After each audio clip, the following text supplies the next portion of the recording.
തന്നെയാണ് എൻ്റെ ഞാനിവിടെ ഒറ്റയ്ക്കാണ് ഇപ്പോൾ ഇരിക്കുന്നത്, വേറെ ആരുമില്ല. ഞാൻ 11-ാം തീയതിയാണ് 26 വയസ്സ്. 26 ആവണുള്ളൂ. ഫ്രണ്ടാണ്. എന്തുണ്ടെങ്കിലും അങ്ങോട്ടും ഇങ്ങോട്ടും തുറന്ന് പറയണ രണ്ടുപേരും. അത്ര പറയാതിരിക്കാൻ എനിക്ക് പറ്റില്ല. എന്നെയും മറക്കില്ല, ഈ ഗോവിന്ദചാമിനെയും മറക്കില്ല. അപ്പോൾ ഞാൻ പറഞ്ഞത് ഇവരോട് അതാണ്, ഈ കണ്ണൂർ വിട്ടിട്ട് എന്തായാലും അവൻ പോവാൻ സമയമായിട്ട്. അവൾക്ക് 23 വയസ്സ് തികഞ്ഞിട്ടില്ല. തികയും ആ മാസം അവളെ 2-ാം തീയതി അവളെ കല്യാണം ശരിയായിട്ട് അത് അവർ വരുന്നുണ്ട്. അപ്പോൾ അതിനാണ് അവൾ അവിടെ നിന്ന് വരുന്നത്. എൻ്റെ കുട്ടിയുടെ എൻ്റെ കുട്ടിയെ ഞാൻ ഹോസ്പിറ്റലിൽ പോയി കണ്ട ശേഷം പിന്നെ പിന്നെ എനിക്ക് ശരിയായിട്ടില്ല. അത്രയും നല്ലതാണ്. പക്ഷെ കുറെ കൂട്ടുകെട്ടിൽ പെട്ടപ്പോൾ ഇങ്ങനെയായിപ്പോയത്. അല്ലാതെ അവനെ കൊണ്ട് വേറൊരു പ്രശ്നമില്ല. അപ്പോൾ അത് കഴിഞ്ഞപ്പോൾ ആളൂർ പോയി കഴിഞ്ഞ് പിന്നെ ഇപ്പോൾ ഇവനും ചാടി പറഞ്ഞപ്പോൾ നമ്മൾ ആകെ എന്താ പറയേണ്ടതെന്ന് എനിക്ക് അറിയേണ്ടതൊരവസ്ഥ. അപ്പോൾ എന്തായാലും ആ കണ്ണൂരുള്ള നാട്ടിൽ പോലീസും പട്ടാളൊക്കെ പിന്നാലെ പോയിട്ടുണ്ടാവും. എവിടേക്ക് അവൻ കിടക്കില്ല, എവിടെ കിടന്നാലും. അപ്പോൾ നമ്മളുള്ളത് ഷൊർണൂർ, പാലക്കാട് ജില്ലയിലെ ഷൊർണൂരാണ്. ഷൊർണൂർ കാരക്കാട് എന്ന് പറഞ്ഞ സ്ഥലത്താണ് ഇപ്പോൾ നിൽക്കുന്നത്. ഇവിടെയാണ് നമ്മുടെ സൗമ്യ എന്ന് പറയുന്ന അവരുടെ വീട്. 2011 നമ്മളെല്ലാം വിട്ട് കേരളത്തിൻ്റെ മകളായി മാറിയിട്ടുള്ള സൗമ്യ. കഴിഞ്ഞ ദിവസം സൗമ്യയുടെ മരണത്തിന് കാരണക്കാരനായ ഗോവിന്ദച്ചാമി കണ്ണൂർ ജയിലിലാണ്. അവർ കണ്ണൂർ ജയിലിൽ നിന്ന് ചാടുകയും അതിൻ്റെ ഭാഗമായിട്ടുള്ള ബുദ്ധിമുട്ടുകളൊക്കെ ഈ അമ്മ അനുഭവിക്കും, മാനസികമായിട്ടുള്ള ബുദ്ധിമുട്ടുകളൊക്കെ ഉണ്ടായിരുന്നു. അപ്പോൾ അതൊക്കെ ഒന്ന് അറിയാൻ വേണ്ടിയിട്ട് നമ്മൾ വന്നതാണ്. നിങ്ങൾക്ക് സൗമ്യയുടെ വീടിൻ്റെ ഇപ്പോഴത്തെ ഒരു അവസ്ഥ കാണിച്ചു തരാം. അവർക്ക് ഈ വീട് ഇപ്പോൾ ഒന്ന് മാറണം എന്നുണ്ട്. അപ്പോൾ അതൊക്കെ അവർ നമ്മളോട് പറയുന്നുണ്ട്. നമുക്കതൊക്കെ എല്ലാം കേട്ട് നോക്കാം. വൈസ് അപ്പോൾ ഇതാണ് സൗമ്യയുടെ അമ്മ ഇപ്പോൾ താമസിക്കുന്ന കൊച്ചു വീട്. ഷൊർണൂർ കാരക്കാടാണ് ഈ വീടുള്ളത്. പാലക്കാട് ജില്ലയിലെ ഷൊർണൂരിൽ നിന്ന് 5 കിലോമീറ്റർ മാത്രമാണ് ഈ വീട്ടിലേക്ക് ദൂരമുള്ളത്. അവരുടെ അമ്മ ഒറ്റയ്ക്കാണ് ഈ വീട്ടിൽ താമസിക്കുന്നത്. സൗമ്യയ്ക്കൊരു അനിയനുണ്ടായിരുന്നു. അവരും ഈ പറഞ്ഞ പോലെ സന്തോഷ് എന്നാണ് പേരുണ്ടായിരുന്നത്. അവരും ഈ ഇടയായിട്ട് കഴിഞ്ഞ വർഷം കുറച്ച് മുമ്പായിട്ട് മരണപ്പെട്ടിട്ടുണ്ട്. അങ്ങനെ തികച്ചും ഒറ്റപ്പെട്ടിട്ടുള്ളൊരു ജീവിതമാണ് അവരുടെ അമ്മ ഇപ്പോൾ ഇവിടെ അനുഭവിച്ചു കൊണ്ടിരിക്കുന്നത്. മകൻ്റെ ഭാര്യയും കുട്ടിയും ഇപ്പോൾ ഭാര്യയുടെ വീട്ടിലാണ് താമസം. അവർക്ക് ഭയങ്കര മാനസികമായിട്ടുള്ളൊരു ബുദ്ധിമുട്ട് ഈ വീട്ടിൽ താമസിക്കാനുണ്ട് എന്നാണ് സൗമ്യ ചേച്ചിയുടെ അമ്മ നമ്മളോട് പറഞ്ഞിട്ടുള്ളത്. അപ്പോൾ നമ്മൾ അവരെ വീടിൻ്റെ അകത്തേക്ക് എത്തിയിട്ടുണ്ട്. വരുന്ന ഭാഗത്ത് ആളുകൾക്ക് ഇരിക്കാനുള്ളൊരു സിറ്റ് ഔട്ട് പോലുള്ളൊരു സ്ഥലമാണ്. ഇപ്പോൾ നമ്മൾ ജസ്റ്റ് അതിൻ്റെ ഉള്ളിലോട്ട് കയറിയിട്ടുണ്ട്. ഇതാണ് സൗമ്യ ചേച്ചിയുടെ ഫോട്ടോ. നമുക്കെല്ലാവർക്കും നല്ല പരിചയമുള്ളതാണ്. അവരുടെ വീട് ആണ് നമ്മളിപ്പോൾ കണ്ടുകൊണ്ടിരിക്കുന്നത്. അവരുടെ അമ്മ ഇപ്പോൾ താമസിച്ചു കൊണ്ടിരിക്കുന്ന വീട് ആണ് ഇപ്പോൾ നമ്മൾ കണ്ടുകൊണ്ടിരിക്കുന്നത്. നല്ല ഒരു വീടാണ്. ഈ വീടിനകത്ത് ഒറ്റയ്ക്ക് താമസിക്കുക എന്ന് പറയുമ്പോൾ വളരെ ബുദ്ധിമുട്ടുള്ള ഒരു കാര്യം തന്നെ ആയിരിക്കും. നമുക്കറിയാം, നമ്മളൊക്കെ വീടുകളിൽ ആളുകളായിട്ട് താമസിക്കുന്ന ആളുകളാണ്. ഒറ്റയ്ക്ക് താമസിക്കുമ്പോൾ ഉണ്ടാകുന്ന ബുദ്ധിമുട്ട് അത് അവർക്ക് അനുഭവിച്ചവർക്ക് മാത്രമേ പറയാൻ കഴിയുള്ളൂ എന്നാണ് എനിക്ക് പറയാനുള്ളത്. ഈ വീടിനകത്ത് മകളും മകനും അവരുടെ ഫാമിലിയും ഒക്കെ ആയിട്ട് വളരെ സന്തോഷകരമായിട്ട് ജീവിക്കേണ്ട ഈ അമ്മയ്ക്കാണ് ഇപ്പോൾ ഈ ഒരു അവസ്ഥ. ഇതാണ് ഗൈസ് സൗമ്യ എന്ന് പറയുന്ന ആളും അവരുടെ അനിയനും അതുപോലെ തന്നെ അമ്മയുടെ ഒരു പഴയ ഫോട്ടോ ആണ്.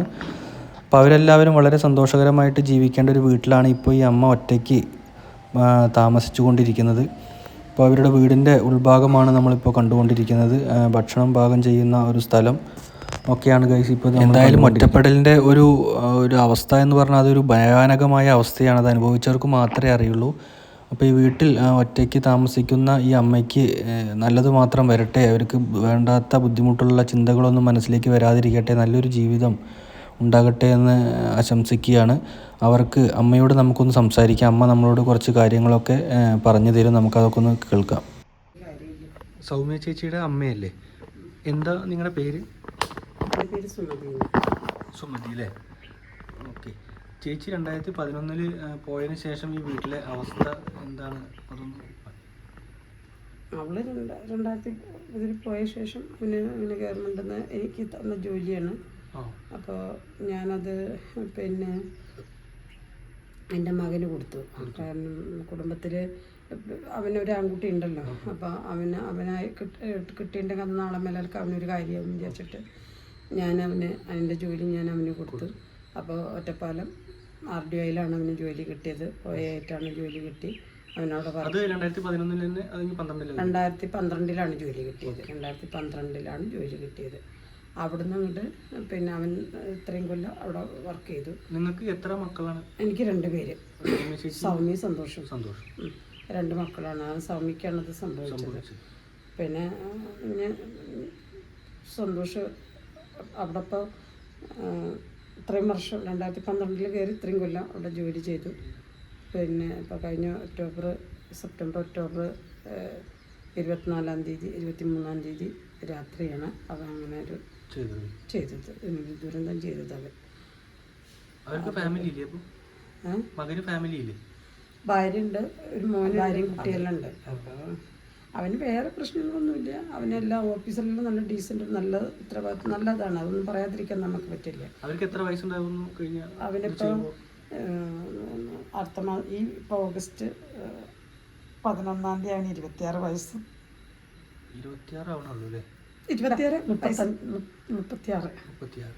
36 വയസ്സ്.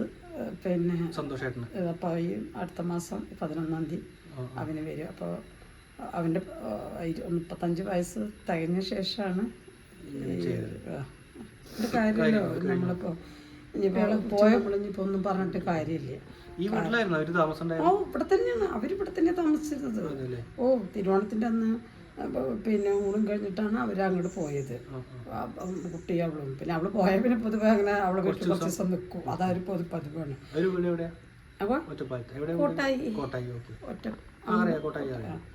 അവിടെയാണ്. അപ്പൊ ഇവിടുന്ന്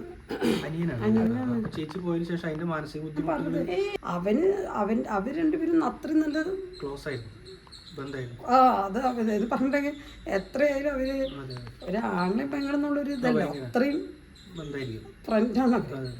എന്തുണ്ടെങ്കിലും അങ്ങോട്ടും ഇങ്ങോട്ടും തുറന്ന് പറയണ രണ്ടുപേരും. അത്ര പറയാതിരിക്കാൻ എനിക്ക് പറ്റില്ല. അവരങ്ങനെ രണ്ടുപേരും. സൗമ്യ ചേച്ചി മരിക്കുന്ന സമയത്ത് അവർക്ക് എത്ര വയസ്സുണ്ടായിരുന്നു? 2011 അവൾക്ക് 23 വയസ്സ് തികഞ്ഞിട്ടില്ല. തികയും മാസം ഓഗസ്റ്റ് 19-ാം തീയതിയാണ് അവൾ ജനിച്ചത്. ഓഗസ്റ്റ് 11-ാം തീയതി അവൻ ജനിച്ചു. ഓഗസ്റ്റ് 19-ാം തീയതി സൗമ്യ ജനിച്ചു. അച്ഛൻ ഞങ്ങൾ കുറേ കാലം മുമ്പേ ഞാൻ ഉപേക്ഷിച്ചിറങ്ങിയതാണ്. ഞാൻ കുട്ടികളെ കൊണ്ട് പോകുന്നതാണ്. കുട്ടികളും ഞാനും കൂടി പോകുന്നതാണ്. പിന്നെ ഞങ്ങൾ വാടകയ്ക്കാണ് ഇരുന്നത്. അപ്പോൾ അങ്ങനെ ഇരിക്കുമ്പോഴാണ് മുനിസിപ്പാലിറ്റിയിൽ നിന്ന് സ്ഥലം കിട്ടിയതാണ്. അവിടെ കുറച്ച് സ്ഥലം അവിടെ മേലേക്കെട്ടിൽ കിടക്കുന്നുണ്ട്. അപ്പോൾ ഒരു 3 സെൻറ്റ് സ്ഥലം അവിടെ കിടക്കുന്നുണ്ട്. അപ്പോൾ മുനിസിപ്പാലിറ്റിയിൽ നിന്ന് കിട്ടിയൊരു ഇതാണ്. അപ്പോൾ അത് ഞങ്ങൾ വീട് വയ്ക്കാൻ വിചാരിച്ചിട്ട് മുനിസിപ്പാലിറ്റി കിട്ടിയ കാശ് കൊണ്ടൊന്നും അത് തികയില്ല. അപ്പോൾ നമ്മൾ എങ്ങനെയല്ലോ അത് പണി സ്ഥലത്ത് നിന്ന് പണിയെടുക്കുന്ന വീട്ടിൽ നിന്നെല്ലാം പൈസ എല്ലാം തന്നെ അങ്ങനെ ഞങ്ങൾ തറ പണിതുകൊണ്ടിരിക്കുന്ന സമയത്താണ് ഇപ്പോൾ സൗമ്യക്ക് ഇത് സംഭവിക്കുന്നത്. അപ്പോൾ തറ പണിയാനുള്ള കാശ് മുനിസിപ്പാലിറ്റിയിൽ നിന്ന് കിട്ടില്ല. മുനിസിപ്പാലിറ്റിയിൽ ആരും 40,000 രൂപയാണ് കിട്ടുള്ളൂ. അന്നത്തെ കാലത്ത് അത്രേ കിട്ടുള്ളൂ. അന്നല്ല, ഇന്നും അങ്ങനെ തന്നെയാണ്. 40,000 രൂപ. 40,000 രൂപ കൊണ്ടൊന്നും ഒരു വീടിൻ്റെ തറ പണിയാൻ പറ്റില്ല. അപ്പോൾ ഞാൻ തട്ടിമുട്ടി അതെല്ലാം ചെയ്തു. പിന്നെ പണിയെടുക്കണ വീട്ടിൽ നിന്ന് എനിക്ക് എല്ലാവരും സഹായിച്ചു. ഞാൻ പണിയെടുക്കണ വീട്ടുകാരെല്ലാവരും എന്നെ സഹായിച്ചു. ഞാൻ അത് കഴിഞ്ഞ് ഞാൻ തറ മണ്ണിട്ട് പൊതുക്കുകയാണ്. ആ പൊതുക്കണ സമയത്താണ് രാത്രിയാണ് സൗമ്യക്ക് ഒക്ടോബർ. അവളെ എറണാകുളത്ത് നിന്നാണ് വരുന്നത്. അവളെ എറണാകുളത്ത് നിന്ന് ഇങ്ങോട്ട് വരും. അപ്പോൾ പിറ്റേ ദിവസം അവള് 2-ാം തീയതി അവളെ കല്യാണം ശരിയായിട്ട് അത് അവർ വരുന്നുണ്ട്. അപ്പോൾ അതിനാണ് അവൾ അവിടെ നിന്ന് വരുന്നത്. അതിനാണ് വരുന്നത്. അപ്പം ഞാൻ അവളെന്നോട് പറയുകയാണ് ചെയ്തു, അമ്മ അപ്പം അത് ഇതാവണ്ട എന്ന്. പക്ഷേ അവൾക്ക് അവിടെ ഓഫീസ് തുടങ്ങിയിട്ട് അധികമായിട്ടില്ല. ആ പുതിയ ഓഫീസാണത്, തുടങ്ങിയിട്ട് അധികമായില്ല. അപ്പോൾ ഈ സുരേഷ് ഗോപി എല്ലാം പോയിട്ട് ഉദ്ഘാടനം ചെയ്ത ഓഫീസാണത്. അപ്പോൾ അത് അധികം ആയിട്ടില്ല അത്. അപ്പോൾ അത് കാരണം കൊണ്ട് അവൾ ലീവ് കിട്ടില്ല എന്നെല്ലാം പറഞ്ഞു.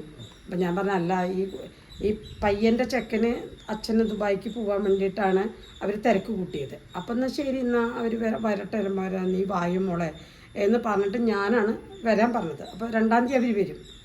അപ്പോൾ അന്ന് അവളോട് വരാൻ പറഞ്ഞത്. അപ്പോൾ അവൾ അന്ന് പുറപ്പെട്ട് അവിടെ നിന്ന് പോകുന്നത്. ആ പോകുന്ന അന്ന് രാത്രിയാണ് ഇത് സംഭവിച്ചത്. പിന്നെ ഇവിടെ വീട്ടിൽ തന്നെയല്ലേ ചെയ്തിട്ടുള്ളത്? കർമ്മങ്ങളൊക്കെ വീട്ടിൽ തന്നെയല്ലേ? അല്ല, വീട്ടിൽ ഞങ്ങൾ വാടക വീട്ടിൽ, അതല്ല ഞങ്ങളുടെ വീടേ. ഞങ്ങൾ അവിടെ ചൂടാർത്തൂര് അവിടെ ഒരു സ്കൂള് പൊളിഞ്ഞ് കിടക്കണില്ലേ, ആ സ്കൂളിന്റെ താഴത്തേക്ക് അങ്ങോട്ട് ഇറങ്ങിപ്പോണം. അവിടെ ഒരു വീട്ടിലാണ് വാടകയ്ക്ക് ഇരുന്നത്. അവിടെ വാടകയ്ക്ക് ഇരിക്കുമ്പോഴാണ് സൗമ്യക്ക് ഇത് പറ്റിയത്. ഈ വീടല്ല ഇത്. ശേഷം വാങ്ങിച്ച ഇത്. അത് കഴിഞ്ഞിട്ട് ഞങ്ങൾ പിന്നെ എന്ന് പറഞ്ഞിട്ടുണ്ടെങ്കിൽ നമ്മൾക്ക് ഇപ്പം ഈ കുട്ടിക്ക് ഇത് സംഭവിച്ചതാണല്ലോ. എനിക്ക് ഞാൻ പറഞ്ഞിട്ടുണ്ടെങ്കിൽ 2 കണ്ണിലെ 2 മക്കളാണ്. അതിൽ അങ്ങനെ ഒരു ഇതിലാണ് ഞാൻ അവരെ വളർത്തിയത്. എത്ര കഷ്ടപ്പെട്ടിട്ടായാലും അവള് അങ്ങനൊരു ഇതായിട്ടുള്ളൊരു കുട്ടിയല്ല അവള്. അപ്പം അത്ര ഇതായിട്ട് വളർത്തിയൊരു കുട്ടി പെട്ടെന്ന് ഇങ്ങനെ സംഭവിച്ചു കഴിഞ്ഞപ്പോൾ നമ്മൾ ആകെ ഒരു ഇതായിപ്പോയി. അപ്പോൾ അപ്പം അങ്ങനെ ഇരിക്കുമ്പോൾ ഇപ്പോൾ ഞങ്ങളിവിടെ ഇരുന്നപ്പോൾ വാടകയ്ക്ക് ഇരുന്ന് ആ സമയത്ത് എല്ലാ കാര്യങ്ങളും തിരുവല്ലാമല അവിടെയാണ് ഉള്ള കാര്യങ്ങളെല്ലാം പോയി കൊണ്ട് ചെയ്തിട്ട് തിരുവല്ലാമലയിലാണ്. അവിടെ കൊണ്ടുപോയിട്ടാണ് എല്ലാം ചെയ്തിരിക്കുന്നത്. അതെല്ലാം നമ്മൾ പിന്നീട് അറിയണ സംഭവങ്ങളാട്ടോ. എനിക്ക് ആ സമയത്ത് ഒത്തിരി കാര്യം അറിയില്ല. അപ്പോൾ ഞാൻ അവിടെയാണ് പോയിട്ട് അത് അവർ കൊണ്ട് ചെയ്തിരിക്കുന്നത്. അവിടെ നിന്ന് അങ്ങോട്ട് എല്ലാവരും അത് ശരിയായി വന്നപ്പോൾ എന്താ വെച്ചിട്ടുണ്ടെങ്കിൽ അപ്പം അവർ എല്ലാവരും പറയണ്ടേ. നമുക്ക് കുറേ ആൾക്കാർ ഗവൺമെൻറ്റിൽ നിന്നും സെൻട്രൽ ഗവൺമെൻറ്റിൽ നിന്നെല്ലാം കുറേ ആൾക്കാർ ചെക്കും ഇതെല്ലാം കൊണ്ട് തന്നിട്ടുണ്ടായിരുന്നു. 3 ലക്ഷത്തിൻ്റെ 3.5 ലക്ഷത്തിന്. അതെല്ലാം ഞാനൊന്നും അറിയില്ല. എനിക്ക് ഒരു കാര്യം എനിക്കറിയില്ല. ഞാൻ എൻ്റെ കുട്ടിയെ ഞാൻ ഹോസ്പിറ്റലിൽ പോയി കണ്ട ശേഷം പിന്നെ എനിക്ക് ശരിയായിട്ടില്ല. അതെനിക്ക് ഒരു കാര്യം എനിക്ക് അറിയില്ല. നമ്മളപ്പോഴെങ്ങനെ നടക്കണ്ടെന്നല്ലത് നമുക്ക് കുട്ടികളൊന്നും അറിയില്ല. അപ്പം കുറേ ആൾക്കാർ പറയണ്ട് ക്യാഷ് കൊണ്ട് തന്നിട്ടുണ്ട്, അതുണ്ട് ഇതുണ്ട് തന്നെ പറയണ്ട. എനിക്കറിയില്ല അതിനെക്കുറിച്ചൊന്നും. പിന്നെ എല്ലാം കഴിഞ്ഞു, മുകളിലതെല്ലാം കഴിഞ്ഞു, ഞാൻ പെരയെല്ലാം എല്ലാം കഴിഞ്ഞപ്പോഴാണ് നമ്മളറിയണത്. ഇങ്ങനെ അപ്പം ഞാൻ വാടക വീട് ഒഴിയണം, ഇനിയിപ്പോൾ വാടകയ്ക്ക് ഇരിക്കണ്ട ചോദിച്ചിട്ട് എല്ലാവരും വന്നപ്പോൾ അത് ഞാൻ അവിടെ കവളപ്പാറയിൽ ചെറിയൊരു കുഞ്ഞൊരു വീടുണ്ടായിരുന്നു ഇവിടെ. അപ്പോൾ ഞാൻ കണ്ടപ്പോൾ അത് ശരിയെന്ന് പറഞ്ഞപ്പോൾ ചെറിയൊരു വിലയ്ക്ക് ഞങ്ങളത് മേടിച്ചു. അത് മേടിച്ചിട്ട് ഞങ്ങളത് നേരെയാക്കിയിട്ട് അവിടെ ഇരുന്നു. പണി തീരാതെ തന്നെ ഞങ്ങളവിടെ ഇരുന്നു. പണി തീരാതെ ഇരുന്ന് ഞങ്ങളവിടെ താമസിച്ചുകൊണ്ടിരുന്നു. പിന്നെ മുകളിലെ കൊല്ലന്തയിൽ വന്നപ്പോഴാണ് എല്ലാവരും കൂടി അപ്പോഴത്തേനും 2011-12 ഇതായപ്പോഴാണ് എല്ലാവരും ഇങ്ങനെ പറയാൻ തുടങ്ങി.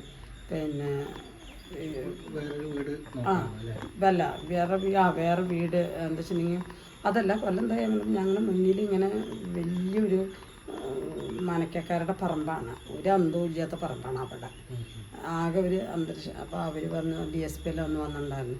അപ്പോൾ അന്ന് മോളെ കേസ് അന്വേഷിച്ച് അവരെല്ലാം പറയാതിരിക്കാൻ പറ്റില്ല. അവരുടെ എല്ലാവരും എടുക്കൊണ്ടാണ് അന്നത്തെ ആ കേസ് ഇത്രയും വേഗം തെളിഞ്ഞത്. കാരണം നമ്മളെ ഈ സൗമ്യയുടെ ഈ കേസിന് ഉണ്ടായിരുന്ന കുറേ പോലീസുകാരും വനിതാ പോലീസുകാരും എല്ലാവരും ഉണ്ടായിരുന്നു. അവരുടെ എല്ലാം ഒരു മിടുക്ക് പറയാതിരിക്കാൻ പറ്റില്ല നമുക്കതിൽ. കാരണം ആ ഒരു ഇതുകൊണ്ടാണ് അന്ന് കേസ് അന്വേഷിച്ചത്. മറ്റേ DSP എന്താ ഒരു പേര്, സന്ധ്യ മേഡമായിരുന്നു. സന്ധ്യ മേഡം അതിൻ്റെ ഇതിലുണ്ട്. അപ്പോൾ അവരെല്ലാം നമ്മളോട് അത്ര ആത്മാർത്ഥമായിട്ട് നമ്മുടെ ആ കേസിനെ നമുക്ക് കൊണ്ടുവന്ന് തന്നത്. അത് പറയാതിരിക്കാൻ പറ്റാത്തൊരു കാര്യം. പിന്നെ അവർക്കൊരു പരിധിയുണ്ട്, ഇവനെ ചെയ്യാനും എടുക്കാനും അവർക്കൊരു പരിധിയുണ്ട്. അവരുടെ കാക്കിക്ക് നല്ല വിലയുള്ളതാണ്. അപ്പോൾ അത് കാരണമുണ്ട്. അപ്പോൾ അങ്ങനെ ഒരു ഇതെല്ലാം. അപ്പോൾ അവിടെ വന്നപ്പോൾ അവർ പറഞ്ഞു ഇങ്ങനെ അമ്മ ഇങ്ങനെ ഇങ്ങനെ ഒരു അന്തരീക്ഷം ഇല്ലാത്തൊരു സ്ഥലത്ത് ഇരിക്കണ്ട, അപ്പോൾ എന്നാൽ ഇത് വിട്ടിട്ട് എന്നാൽ വേറെ എവിടെയെങ്കിലും ഒരു ചെറിയൊരു വീട് വയ്ക്കുക. അല്ല, എല്ലാവരുടെയും ഒരു ധാരണ നമുക്ക് തോനെ പൈസ കിട്ടിയിട്ടുണ്ടല്ലോ എന്നൊരു ധാരണയാണ്. അത് നമുക്ക് ആ തലയിൽ പോയില്ല. അപ്പോൾ വേറെ വീട് വയ്ക്കുക എന്നെല്ലാം പറഞ്ഞപ്പോൾ ഞാൻ എന്ത് ചെയ്തു, ശരി എന്നത് കൊടുക്കാൻ പറഞ്ഞു. ഞങ്ങളത് കൊടുത്തിട്ടാണ് ഞങ്ങൾ അവിടെ വാടകയ്ക്കിരുന്ന അവിടെ ലൈനിൽ വാടകയ്ക്കിരുന്ന് എന്നിട്ട് ഇവിടെ സ്ഥലം മേടിച്ച് ഒരു ചെറിയ വീട് വെച്ചത്. എന്നിട്ടാണ് നമ്മളിവിടെ ഇരുന്നത്. അപ്പോഴത്തേക്ക് സന്തോഷം ജോലിയെല്ലാം കിട്ടിയിട്ട് 2012 ഏപ്രിൽ 13 അവന് ജോലി കിട്ടി. അതിനും ഈ പറഞ്ഞ പോലെ കുറേ അതിൽ ഇതാക്കിയിട്ടുണ്ട്. പിന്നെ ഞങ്ങളവിടെ ഇരിക്കുമ്പോൾ തന്നെ അതിൻ്റെ കാര്യം പറഞ്ഞിട്ട് നമ്മുടെ ശോഭന സുരേഷും എൻ്റെ മോളുടെ കൂട്ടുകാരുണ്ട് BJPയിൽ ഒരു പയ്യൻ അവിടെ ഉണ്ടായാൽ അവനും കൂടി വന്നിട്ട് അതിനെപ്പറ്റിയെല്ലാം ചാനലുകാരോടെല്ലാം സംസാരിച്ച് അങ്ങനെ പോയി. അപ്പോൾ അത് അറിഞ്ഞപ്പം ഇവിടെ ശ്രീകൃഷ്ണൻ പറഞ്ഞിട്ട് കോൺഗ്രസ്സിൽ ഒരാളുണ്ട്, 2012 അവനോട് പരമട്ടം പോയിട്ട് ഇങ്ങനെ കാര്യങ്ങളെല്ലാം പറഞ്ഞു കഴിഞ്ഞപ്പോൾ പിന്നെ അന്ന് ഉമ്മൻചാണ്ടി സാർ കയറി. അപ്പോൾ പെട്ടെന്ന് കാര്യങ്ങൾ നടന്നു. ഉമ്മൻചാണ്ടി സാർ വീട്ടിൽ വന്നു, കാര്യങ്ങളെല്ലാം സംസാരിച്ചു. ഇവിടെയല്ല, അവിടെ കവളപ്പാറ വന്നു, കാര്യങ്ങൾ സംസാരിച്ചു. എല്ലാം ജോലികളെല്ലാം പിന്നെ പറഞ്ഞിട്ട് ശ്രീകൃഷ്ണൻ അതിന് വേണ്ട കാര്യങ്ങളെല്ലാം ചെയ്ത് നമുക്ക് പിന്നെ പിന്നെ മറ്റേ ഉമ്മൻചാണ്ടി സാറോട് പറഞ്ഞിട്ട് എല്ലാ കാര്യത്തിനും നമ്മുടെ കൂടെ നിന്ന്. അങ്ങനെ ഓരോ നമ്മൾ പറഞ്ഞിട്ട് നമ്മളിവിടുത്തെ ഓരോ ആൾക്കാരും ഇപ്പോൾ ഓരോ നമ്മുടെ ഇപ്പോൾ ഫിറോസ് ആയാലും ആന്തേട്ടനായാലും ശ്രീകൃഷ്ണന്മാരായാലും എല്ലാവരും നമ്മുടെ കൂടെ നിന്നിട്ട്. പിന്നെ അതുപോലെ സൗമ്യയുടെ പറ്റിയപ്പം നമ്മൾ കേസിൻ്റെ കാര്യത്തിൽ നിന്ന് അന്നത്തെ ചെയർമാൻ മുരളിയായിരുന്നു, ആളും അതിൻ്റെ കൂടെ നിന്ന് ആ കേസിൻ്റെ കാര്യങ്ങൾക്കെല്ലാം എല്ലാത്തിനും കൂടെ ആളും നിന്നുണ്ടായിരുന്നു. അങ്ങനെ എല്ലാ കാര്യങ്ങൾക്കും നമുക്കെല്ലാവരും എൻ്റെ സൗമ്യയുടെ ഇതിൽ പാർട്ടി ഉണ്ടായിരുന്നു. എല്ലാ കോടാരകോടി ജനങ്ങളും നമ്മുടെ കൂടെയാണ്. അത് കാരണം അതിൽ പാർട്ടിയില്ല. അപ്പോൾ അങ്ങനെ എല്ലാവരുമായിട്ട് എന്നിട്ടാണ് ഞങ്ങൾ ഇവിടെ വന്ന് ഇരുന്നത്. അപ്പോൾ ഇവിടെ വന്നിരുന്ന് കുറച്ച് കഴിഞ്ഞപ്പോൾ ഞങ്ങൾ സന്തോഷം ഒരു കല്യാണം നോക്കി, അത് ശരിയായി, കല്യാണം കഴിഞ്ഞു. എല്ലാം കഴിഞ്ഞപ്പോഴാണ് ഇങ്ങനെല്ലാം കുറേ പ്രശ്നങ്ങളായി. ഇപ്പോൾ അവർക്ക് ഇവിടുന്ന് വിറ്റിട്ട് വേറെ അവർക്ക് എവിടെയും പോയി താമസിക്കാമെന്ന് വിചാരിച്ചിട്ടാണ് ഞാൻ വീട് വിൽക്കാമെന്ന് വിചാരിച്ചത്. വീട് വിറ്റിട്ട് ഇപ്പോൾ വേറെ സ്ഥലത്തേക്ക് താമസം മാറാനോ? വേറെ വീട് അല്ല, ഞാനെന്താ വെച്ചിട്ടുണ്ടെങ്കിൽ ഇത് ഇതാക്കിയിട്ട് പിന്നെ കുട്ടി അവിടെ ഒറ്റപ്പുറത്ത് പിന്നെ പാലപ്പുറത്താണ് ലക്ഷ്മി നാരായണയിലാണ് ചേർത്തിരിക്കുന്നത് മകൻ്റെ കുട്ടീനെ. അപ്പോൾ അവൾക്ക് ജോലി ഇനി കിട്ടുകയാണെങ്കിൽ ഒറ്റപ്പാലത്ത് തന്നെ കിട്ടുള്ളൂ, വേറെ എവിടെയും കിട്ടില്ല. അത് വെച്ചിട്ടുണ്ടെങ്കിൽ എല്ലാം നോക്കാൻ വേണ്ടിയിട്ടാണ് അന്ന് ഈ ജോലി കൊടുത്തിരിക്കുന്നത്. അപ്പോൾ വീട്ടിലേക്ക് വരാനുള്ള സൗകര്യത്തിനനുസരിച്ചിട്ടാണ് സന്തോഷിനെന്ന് ഉമ്മൻചാണ്ടി സാറ് കൊടുത്ത ഒരു വാക്ക് പറഞ്ഞിട്ട് അതിലാണ് അതങ്ങനെ നിൽക്കുന്നത്. അപ്പോൾ പിന്നെ ഓഫീസിലാവുമ്പോൾ നല്ല ഡീസൻ്റാണ്, നല്ല ഇതുപോലൊരു ആളില്ല ഓഫീസിൽ, അത്ര ഡീസൻ്റാവും ഓഫീസിൽ. സൗമ്യയുടെ ബ്രദർ സന്തോഷ് എന്ന് പറയുന്ന ആളുടെ ഫോട്ടോയും വീഡിയോ ഒക്കെ കാണിച്ചു തരിക അമ്മ. ഈ മകനാണ് ഇവരോട് ഇത്രയും ഉത്തരവാദിത്തപ്പെട്ടൊരു ഫാമിലിയിൽ നിന്നും എല്ലാം നിന്നും ഒളിച്ചോടുന്ന പോലെയുള്ളൊരു മരണത്തിലേക്ക് കയറിയത്. അപ്പോൾ അത് ഭയങ്കരമായ ഒരു വലിയ ദുഃഖത്തിലേക്കാണ് വീണ്ടും ഈ കുടുംബത്തെ കൊണ്ടെത്തിച്ചിട്ടുള്ളത്. ഇവർക്കെല്ലാം താങ്ങാനുള്ള ശക്തി നൽകട്ടെ എന്നാണ് ഇപ്പോൾ നമുക്ക് പറയാൻ കഴിയുള്ളൂ. ഒരാളുണ്ടാവുള്ളൂ, അത്രയും നല്ലതാണ്. പക്ഷെ കുറെ കൂട്ടുകെട്ടിൽ പെട്ടപ്പോൾ ഇങ്ങനെയായിപ്പോയത്. അല്ലാതെ അവനെ കൊണ്ട് വേറൊരു പ്രശ്നമില്ല. കാരണം എന്നെ നോക്കാൻ വേണ്ടിയിട്ടാണല്ലോ ആ ജോലി കൊടുത്തത്. എൻ്റെ മരണം വരെ അത് വേണമല്ലോ. അപ്പം എന്നെ നോക്കണം എന്നുള്ള അമ്മയ്ക്കൊരു ബുദ്ധിമുട്ടും വരുത്തരുതെന്ന് പറഞ്ഞിട്ടാണ് ഇന്ന് അങ്ങനെ ചെയ്തത്. അപ്പോൾ അത് ജോലി അത് കഴിഞ്ഞു കഴിഞ്ഞാൽ അവർ നന്നായിരിക്കണമല്ലോ, അവർക്കൊരു ബുദ്ധിമുട്ട് വരരുത്. ഇപ്പം ഇവിടെ കുട്ടിക്ക് വന്ന് നിൽക്കാൻ ഒരു വിഷമതയാണ്. അത് അവളെ പറഞ്ഞിട്ട് കാര്യമില്ല, കാരണം ഇങ്ങനെ ഇരുന്നതല്ല. അപ്പോൾ അത് മാനസികമായിട്ട് അവൾക്ക് ഭയങ്കര വിഷമമുണ്ട്. അത് കാരണം കൊണ്ട് ഞാൻ നിർബന്ധിച്ചിട്ടുമില്ല. അവർ ചെറുപ്പം കുട്ടികളല്ലേ, അപ്പോൾ അവരെ വിഷമിക്കേണ്ട വെച്ചിട്ട് ഞാൻ നിർബന്ധിച്ചിട്ടുമില്ല. അപ്പോൾ അവൾക്ക് ആഗ്രഹമുണ്ട് അവിടെ എവിടെയെങ്കിലും ചെറിയൊരു സ്ഥലം മേടിച്ച് വീട് വെച്ച് അവിടെ ഇരിക്കുക എന്നുള്ളൊരു ആഗ്രഹം അവൾക്കും ഉണ്ട്. അപ്പം അങ്ങനെ ആയിക്കോട്ടെ എന്ന് വിചാരിച്ചിട്ടാണ്. അതാണ് ഞാനിത് വിൽക്കാൻ, ഇനിയിപ്പോൾ ഇത് വിൽക്കാൻ പോണത് അതാണ്. ഞാൻ പാപം പോയി അവിടെ തന്നെയാണ് എൻ്റെ ഞാനിവിടെ ഒറ്റയ്ക്കാണ് ഇപ്പോൾ ഇരിക്കുന്നത്, വേറെ ആരും ഇല്ല, ഞാൻ ഒറ്റയ്ക്കാണ്.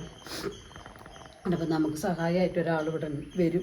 കഴിഞ്ഞ ദിവസം ഗോവിന്ദച്ചാമി ഇതേപോലെ പെട്ടെന്ന് കണ്ണൂർ ജയിലിൽ നിന്ന് ചാട് ഉണ്ടായില്ലേ, അതിനെ കുറിച്ചിട്ട് എന്തെങ്കിലും അഭിപ്രായം? എന്തുകൊണ്ടായിരിക്കും അങ്ങനെ സംഭവിച്ചത്? അവരുടെ ഒരു ഞാൻ പറഞ്ഞില്ലേ, ഞാനിപ്പോൾ സ്വപ്നത്തിൽ പോലും വിചാരിക്കാത്തൊരു സംഭവമാണ്. ഒരിക്കലും ഇവനെ ഇങ്ങനത്തെ ഒരു ഇതിൽ ആക്കി എന്ന് പറഞ്ഞപ്പോൾ തന്നെ നമ്മൾ സമാധാനിച്ചിരിക്കുകയാണ്. കാരണം നമ്മൾ ഇതിനെ ഇപ്പം കീഴ്ക്കോടതിയിൽ നിന്ന് ഹൈക്കോടതിയിൽ നിന്നെല്ലാം നമുക്ക് പിന്നെ തുകയർ മേടിച്ചു കൊടുത്തതെന്നുണ്ട്. അത് കഴിഞ്ഞ് നമ്മൾ ഹൈക്കോടതിയിലേക്ക് അല്ലെങ്കിൽ സുപ്രീം കോടതിയിലേക്ക് പോയപ്പോഴാണ് ഇതെല്ലാം അങ്ങോട്ട് പോയിട്ട് ഇങ്ങനെ ഒരു അവസ്ഥയിലേക്ക് വന്നത്. അപ്പോൾ അതിൻ്റെ പിന്നാലെ നടന്ന ആളിപ്പോൾ ഇല്ല, ആളൂർ വക്കീൽ. അതെ, അപ്പം ആളൂരാണ് ഇപ്പോൾ ഈ ഇതെല്ലാം ഇങ്ങനെയാക്കി വെച്ചത്. അപ്പം അത് കഴിഞ്ഞപ്പോൾ ആളൂർ പോയി കഴിഞ്ഞ് പിന്നെ ഇപ്പോൾ ഇവനും ചാടി പറഞ്ഞപ്പോൾ നമ്മൾ ആകെ എന്താ പറയേണ്ടതെന്ന് എനിക്ക് അറിയാനുള്ളൊരവസ്ഥയായി.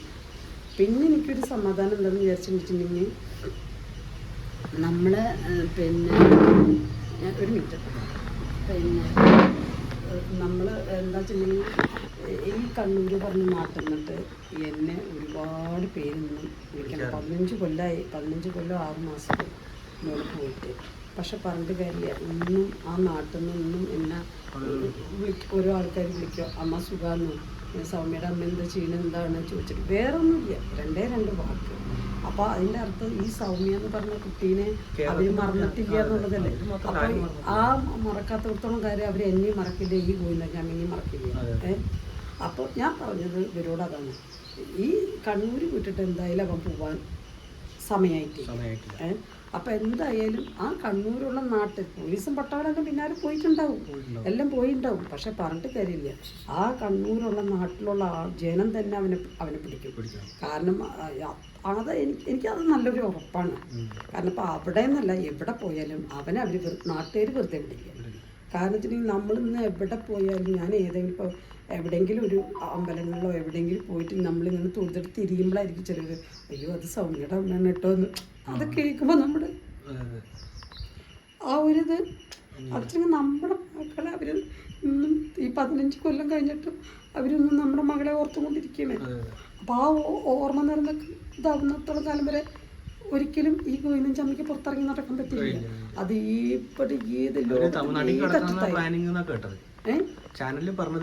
തമിഴ്നാട്ടിലേക്ക് കടക്കണം. അങ്ങനെ എവിടേക്ക് അവൻ കിടക്കില്ല, എവിടെ കിടന്നാലും. അപ്പോൾ ഗൈസ്, ഇതൊക്കെയാണ് ഇവരുടെ അമ്മയ്ക്ക് പറയാനുള്ളത്. സൗമ്യയുടെ വീടിൻ്റെ ഉൾഭാഗത്താണ് നമ്മളിപ്പോൾ നിൽക്കുന്നത്. മകനും മകളും നഷ്ടപ്പെട്ട് ഒറ്റയ്ക്കായ ജീവിതപാതയിൽ ഒറ്റയ്ക്കായ ഒരു അമ്മയുടെ ജീവിതമാണ് ഇവിടെ പോയിക്കൊണ്ടിരിക്കുന്നത്. അപ്പോൾ അവർക്ക് പറയാനുള്ളത് മറ്റൊരു ആൾക്കും മറ്റൊരു അമ്മയ്ക്കും ലോകത്ത് ഇങ്ങനൊരു ഗതി വരുത്തരുത് എന്നാണ് അവരുടെ ഒരു പ്രാർത്ഥനയും അവരുടെ ഒരു ആഗ്രഹവും. എന്തായാലും അവർക്ക് നല്ലത് മാത്രം വരട്ടെ എന്ന് നമുക്ക് ആത്മാർത്ഥമായിട്ട് ആശംസിക്കാം. ഇവരുടെ ഈ വീട് ഇവർക്ക് എത്രയും പെട്ടെന്ന് ഇവിടുന്ന് സെയിൽ ചെയ്യണം എന്നുണ്ട്, വേറൊരു വീട്ടിലേക്ക് മാറണം എന്നുണ്ട്. അപ്പോൾ അതുമായി ബന്ധപ്പെട്ടൊരു വീഡിയോ നമ്മൾ അടുത്തതായിട്ട് പോസ്റ്റ് ചെയ്യുന്നതായിരിക്കും. എല്ലാവരും അതൊന്ന് കാണണം, ഇതും കാണണം, അതും കാണണം ഗൈസ്. അപ്പോൾ നമ്മൾ സൗമ്യ ചേച്ചിയുടെ വീടൊക്കെ കണ്ട് വിശേഷങ്ങളൊക്കെ അറിഞ്ഞ് പോവുകയാണ്. അപ്പോൾ നിങ്ങൾക്ക് മനസ്സിലായിട്ടുണ്ടാവും വീടൊക്കെ വളരെ ബുദ്ധിമുട്ടിലാണ് അവർ നിൽക്കുന്നത്. അതുപോലെ തന്നെ വീട് അവർക്ക് എത്രയും പെട്ടെന്ന് കൈമാറ്റം ചെയ്യണമെന്നുണ്ട്. വീട് കൈമാറ്റം ചെയ്യണമെന്ന് അവർക്ക് നല്ല ആഗ്രഹമുണ്ട് അമ്മയ്ക്ക്. കാരണം ഇങ്ങനത്തെ ഒരു അവസ്ഥയിൽ ഈ വീട്ടിൽ ഇനി തുടരാൻ അവരെ കൊണ്ട് മാനസികമായിട്ട് വലിയ ബുദ്ധിമുട്ടുണ്ടെന്നാണ് അവർ അറിയുന്നത്. എന്തായാലും അവർക്ക് ഈ വീട് കൈമാറ്റം ചെയ്യാൻ ഉടനെ സാധിക്കട്ടെ. ഓക്കെ, അതുമായി ബന്ധപ്പെട്ടൊരു വീഡിയോ നമ്മൾ അടുത്തതായിട്ട് പോസ്റ്റ് ചെയ്യുന്നുണ്ട്, അതും കൂടി എല്ലാവരും ഒന്ന് കാണണം. അപ്പോൾ നമ്മൾ ഈ വീഡിയോ ഒക്കെ ഇഷ്ടമായിട്ടുണ്ടെങ്കിൽ വീഡിയോ ലൈക്ക് ചെയ്യുക. അതുപോലെ ചാനൽ ആദ്യമായിട്ടാണ് കാണണമെങ്കിൽ നമ്മുടെ ചാനലൊന്ന് സബ്സ്ക്രൈബ് ചെയ്തിട്ട് നമുക്കൊന്ന് സപ്പോർട്ട് തരണം. എല്ലാവർക്കും താങ്ക് യു.